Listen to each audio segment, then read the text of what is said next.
Ito pong muli ako dito sa aking garden, dito po sa aking libangan kapag ka po tayo ay nakatapos ng ating mga trabaho at dahil nga po napakabilis ngayong dumilim.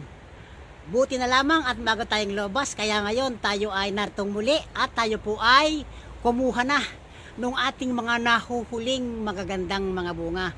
Tayo po ay may mga napili at kaya ngayon po kapag ka umaga, inaabot po kami dito ng 14 degrees. Kaya medyo malamig na, kaya yung pong ating bunga ng ampalaya, kaya ayan, talaga po namang pumapangit na. Kaya by next week, siguro wala na tayong makukuhang maganda. Kaya ito po yung ating huling mga bunga nating nakuha. Kaya ito po ang kagandahan, ito pong aking nasa likuran. Yan po yung ating mga pangmalamig na panahon, yung pong ating broccoli, yung pong ating pinocchio, at yung iba pa nating ibang mga tanim na doon sa kabilang part ng ating garden, naroon po yung ating petsay. Kaya ito na po yung ating mga nakuhang mga gulay dito po sa aking garden ngayon pong lumalamig na panahon. Ito po yung ating ilang bunga na medyo napiling magagandang upo. Ayan, isang basket pa rin. Marami tayong maipamimigay sa ating mga kaibigan. Yung ating patola. Meron pa po tayong natitira pero hindi natin sigurado kung yun ay gaganda pa dahil nga sa lamig na ng panahon. At itong ating yung napiling itong mga ampalaya.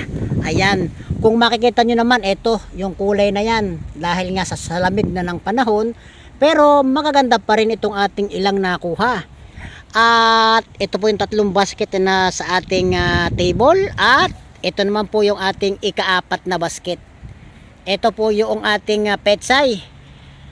Bumawas na tayo o nag-umpisa na tayong kumuha ng ating petsay. Ito, magaganda na rin po siya. Malalaki na. At yung ating lettuce, ayan.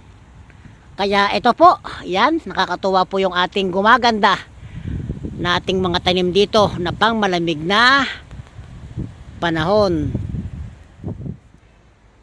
Kaya ito po yung ating naani ngayon. 4 na basket dito po sa katapusan ng buwan ng October. Ang mga gulay na pampahaba ng buhay.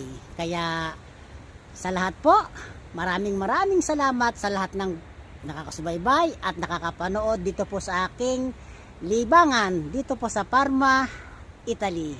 Kaya ang pagpapala po at gabay ng ating Panginoon nawa ay laging sumatin. Bye-bye!